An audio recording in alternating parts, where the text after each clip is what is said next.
Hey guys, how's it going today? Um, this video might be a little bit touchy, I guess, depending on your perception of what is touchy and what is not touchy, as in, like, you know, is it going to trigger some people or a lot of people? I don't think it's going to trigger a lot of people, uh, but it might trigger some people, actually. And it is actually an important question to understand. Are younger people, right? Are they more sensitive than older people? And do they have it? Well, no, I'm sorry. Do they have it easier than older people, right? And the answer is yes. We do have it easier than older people. Now, a lot of people don't like to think of it that way, especially when we live in a postmodern society. Right, so what does that mean? What the heck is postmodern society? Well, postmodern society is a society in which everything is relative, right? There's no such thing as right or wrong.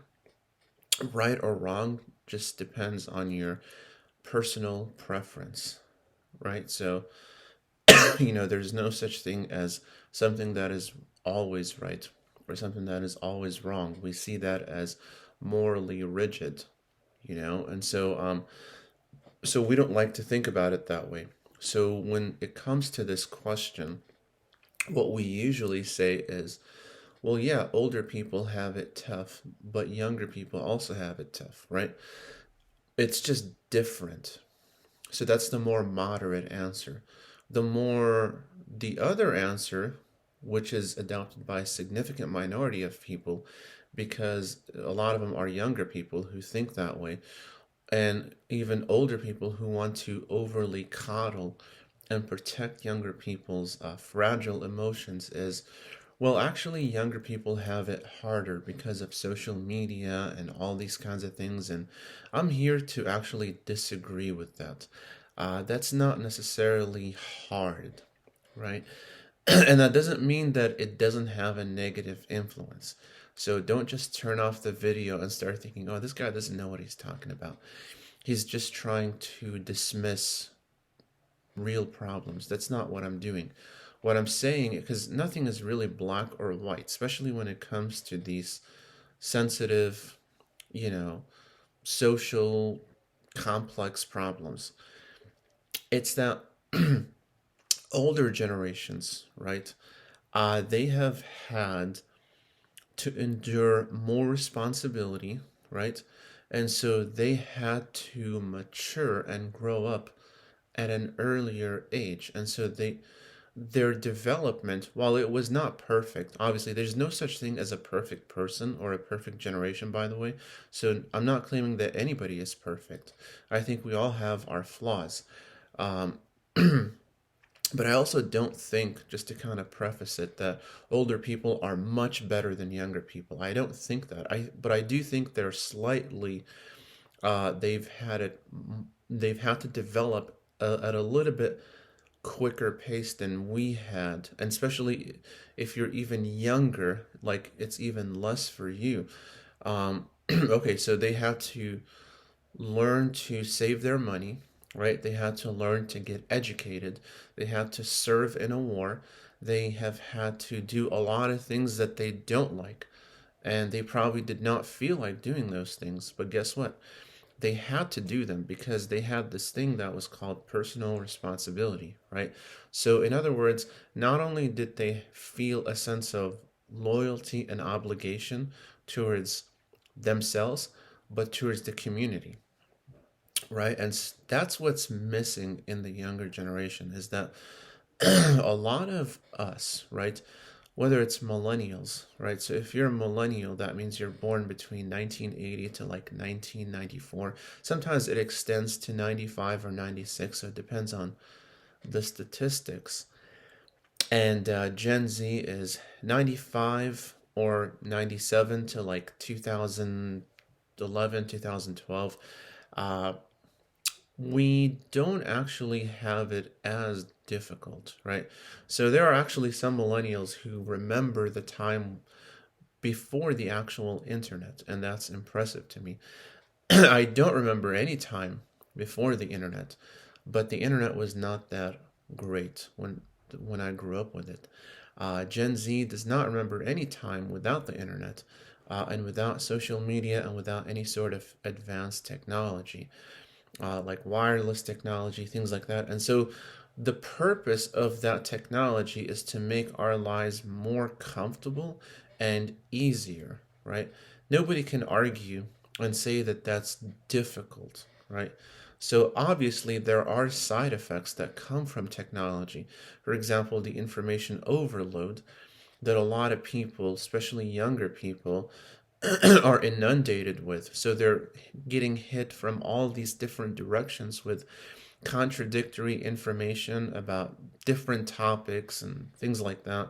And so a lot of people don't even know how to process all that information. And so what they do is they just cram it inside their heads, and they're not able to think critically about a lot of things anymore, especially very important things. Uh, and it seems like also the younger adults of today, as compared to the young adults of the 2000s when I was a young adult, in my late teens and early 20s, are much more political. Right? So we also had, as millennials, we had our own political generation, especially with Occupy Wall Street, and it was just a super massive headache.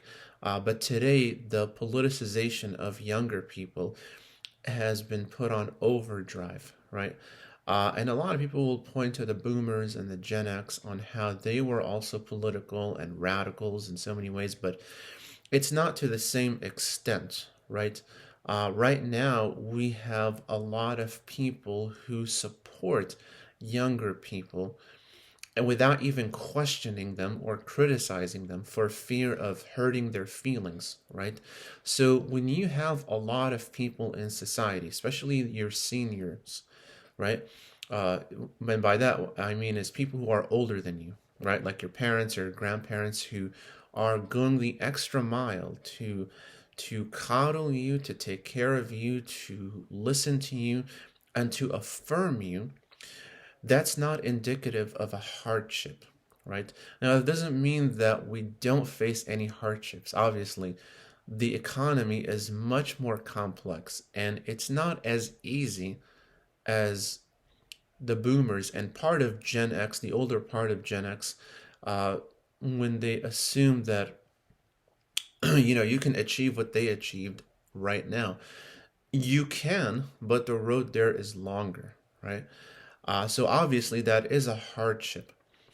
But on the whole, right, I would not want to have their lives living in the 60s, in the 70s, in the turbulent eras of the Vietnam War and, all these different radicalizations, whether it's because of like communists from like the Soviet Union and all these kinds of things. It was very turbulent, and they had to be tough, right?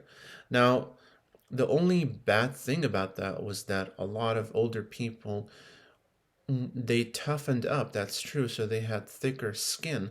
But the problem was it was to the point where it became extreme, right? And it bordered on like a bit of narcissism and a bit of um, chauvinism, right?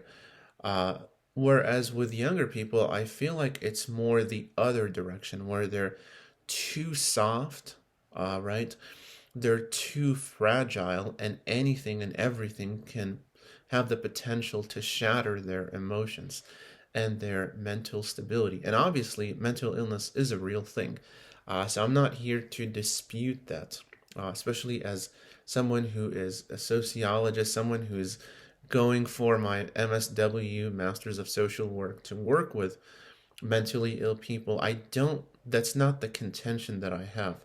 The contention that I have is, so it's not necessarily whether mental illness is real or not, because that's established regardless of what anyone thinks. But it's how we manage our emotions day to day. And in slightly more weight. Younger people are doing slightly more negative things to cope with their emotions than positive things. So they're not even learning positive ways to cope with their emotions, but they're coping with it by diving deeper into their emotions instead of taking an objective look at them and trying to understand why they feel the way they feel. And oftentimes they confuse their emotions for truth, but emotions are not truth, right? Emotions can be caused by many, many things. And so, to end this video, I do think that the older generation did have it tougher, but they only had it a bit tougher, right? So I don't also subscribe to the ideology that older people have had it always tougher and they had to earn everything. Obviously, nobody is that independent, right? But also, nobody should be that dependent where they blame everybody and everything for their problems and not take a look at themselves. So there might be obviously external factors that contribute to our suffering. Obviously, you would be ignorant and foolish to not acknowledge that.